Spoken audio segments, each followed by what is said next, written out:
out. His name is Dee Brown. Dee Brown on Action Sports Jax on ESPN 690 with Brett Martineau and former Jags player Austin Lane. Dee, thanks for taking some time, man. How you doing? Oh, thanks. I'm doing great. Thanks for having me. You bet. Is this a cool night for you to come back to Jacksonville and go back to that Bolles School and see that jersey for the first time, a number retired for the boys basketball program at Bolles?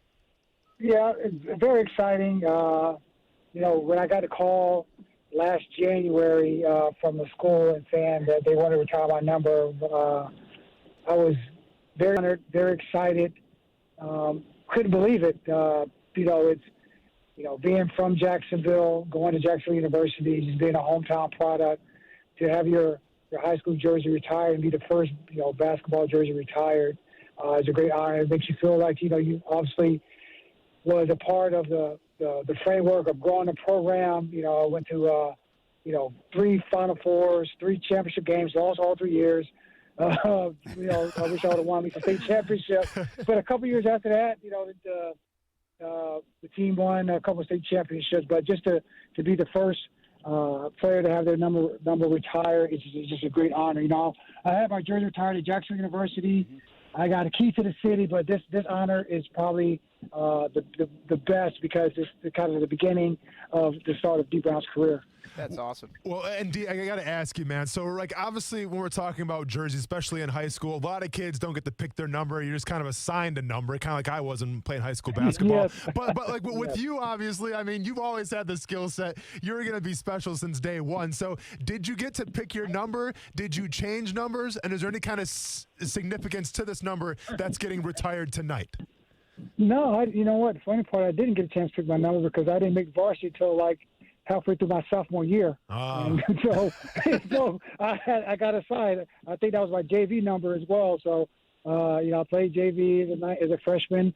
I was up and down from JV to varsity as a sophomore, and then I was a full-time varsity player my junior year. So the number I had in JV, I stuck with, number 20. Obviously, when I went to JU, I got number 4. Then when I got drafted by the Celtics, my whole NBA career, I was number 7. Yeah. 20 is very special because that was really, obviously my first number that was mine playing on a high-level basketball team.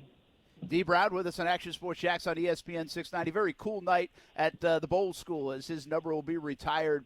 1982 to 1986, played for Bolles and the boys basketball team playing Bishop Kenny tonight. Is it cool for you to still stay connected? I know I think most recently you were working with Doc Rivers with the Clippers.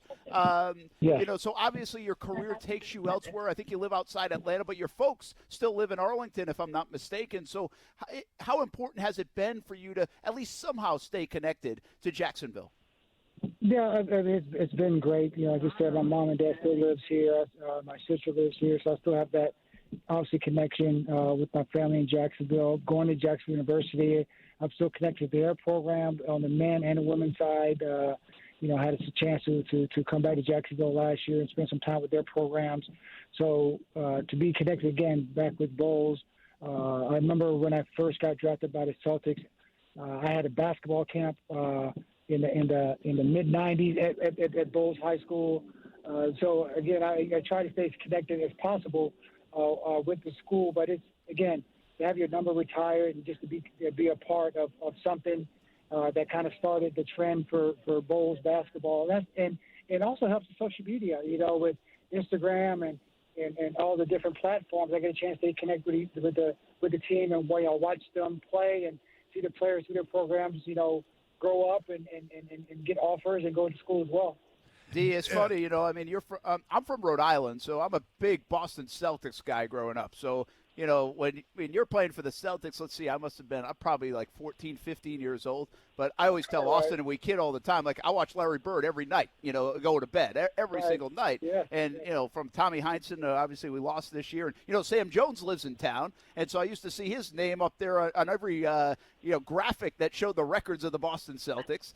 And so it's interesting to see that when I get here to Jacksonville, I've been here 12 years now, and everybody's like, yeah, Dee Brown's from here. I'm like, really? Dee Brown's from here?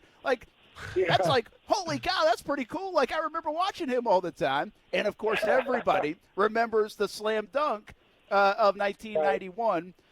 How many folks still come up to you about that? every day. Every day. Either they talk about that every day, or they talk about the Reebok pumps and me bending over pumping my shoes up. I tell them, literally, I get that at least maybe once, remember once a day.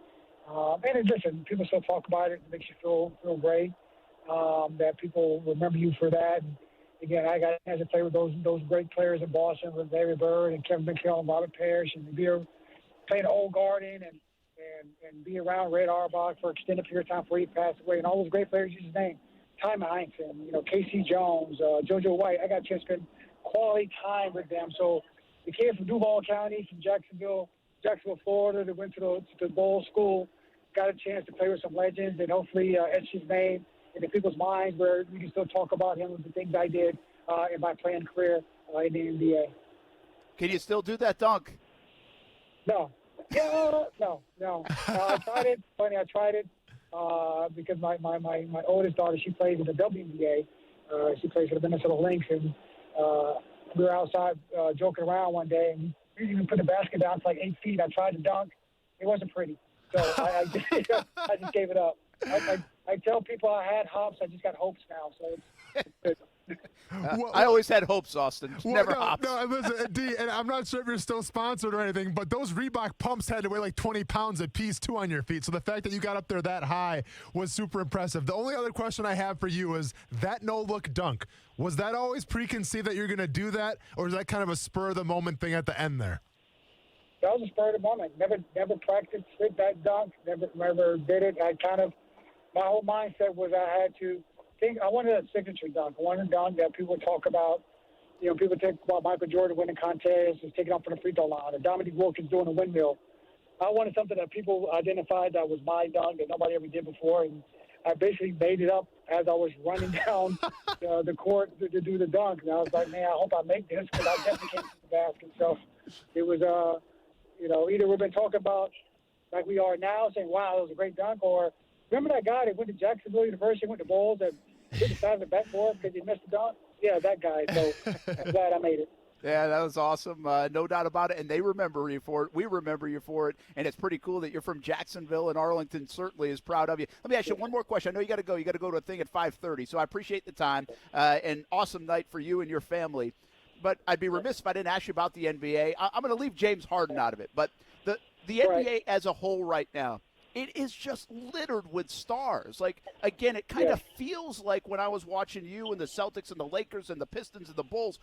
How good is the NBA in your mind? Because now you've seen a couple of generations of it.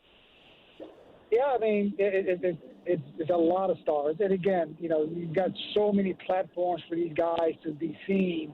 The game that's blown up internationally, I think obviously 92 with the Dream Team and Michael Jordan, that group, and that went there, kind of blew it up. And all of a sudden you got the international players coming over, like a Doncic and Porzingis and Giannis in Milwaukee. So the international game has grown, which also makes for better players and better stars in the game to change.